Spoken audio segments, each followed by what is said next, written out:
ওমর রাতের বেলায় সবাই ঘুমাচ্ছেন, হযরত ওমরের ঘুম নাই। তিনি ঘুম থেকে জেগে রাত্রির বেলায় ঘুরে ঘুরে বেড়াচ্ছেন কে কি অবস্থায় আছে। ঘুরতে ঘুরতে দেখেন একটা তাঁবুর মধ্যে আলো জ্বলতেছে আর কান্নার আওয়াজ।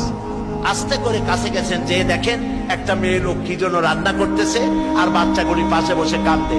তিনি ভিতরে ঢুকে বললেন, আচ্ছা মহিলা, তুমি এত রাত করে রান্না করতেছো কেন? এই বাচ্চাগুলি ক্ষুধায় কাঁদতেছে, যদি তুমি সন্ধ্যা রাত্রে রাঁধতে তাহলে তার অসুবিধা হতো না। মেয়ে লোকটি বলছে, পথিক আমি তো তোমার চিনি না, তুমি তো আমার এইভাবে শাসন করতে পারো না। এই যে বাচ্চা ছেলেমেয়েগুলি আর আমরা মদিনার লোক না, পার্শ্ববর্তী দেশ থেকে আসছি মদিনা গভর্নমেন্টের কাছ থেকে সাহায্য নেওয়ার জন্য। ভিড়ের কারণে খলিফার কাছে যাইতে পারি নাই।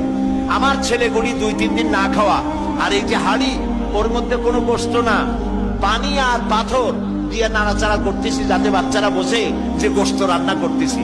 বলেছি যে একটু অপেক্ষা করো, রান্না হইলে খাইতে পারবা।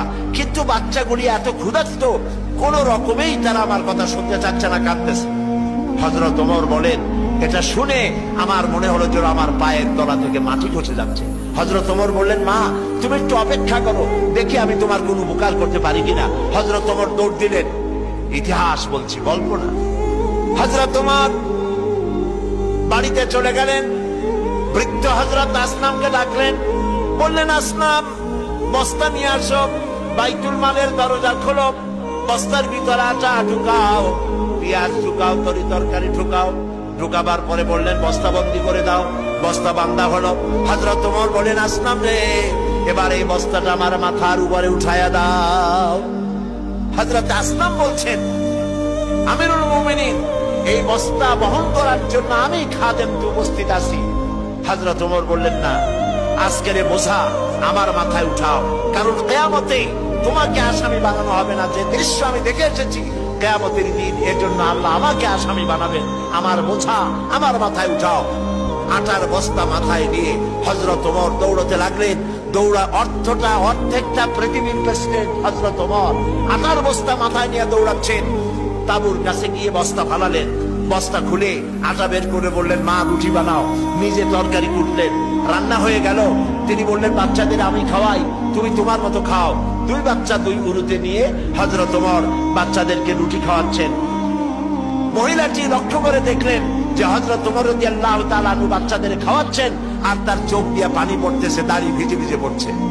মহিলা বললেন, পথিক তুমি যে কে আমি তো তোমার চিনি না, তবে আমার মনে হয় এই দেশের বাদশা ওমর না হইয়া তোমার মতো মানুষ যদি বাদশা হইতো তাহলে আমাদের কপাল বোধে আরো ভালো হইত। হযরত ওমর এই রাতের বেলায় মহিলার কাছে নিজের পরিচয় দিয়ে বাহাবা নিতে চাইলেন না। তিনি বললেন, মা আগামীকাল তুমি খলিফার দরবারে যাবে, সেখানে তুমি আমাকে দেখতে পাবে, আমি সেখানে তোমাকে বেশি কিছু দিতে চেষ্টা করব। মহিলা পরের দিন হাঁটতে হাঁটতে চলে গেছে খলিফার দরবারে। যায় দেখে চেয়ারের উপরে যিনি বসা, রাতে যিনি আটার বস্তা মাথায় করে নিয়া রান্না করে বাচ্চাদের কোলে করে খাওয়াইছেন, তিনিই তো খলিফা। মেয়ে লোকটি থরথর করে কাঁপতেছিল। কাছে গিয়ে বলছে, আমিরুল মুমিনিন, আমি তো ভুল করেছি, আপনাকে কষ্ট দিছি, আল্লাহর রাস্তায় আমারে মাফ করে দেন।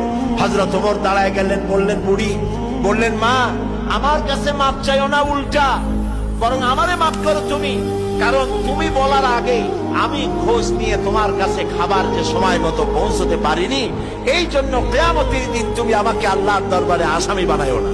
সুবহানাল্লাহ। এই ছিল ইসলামী রাষ্ট্র।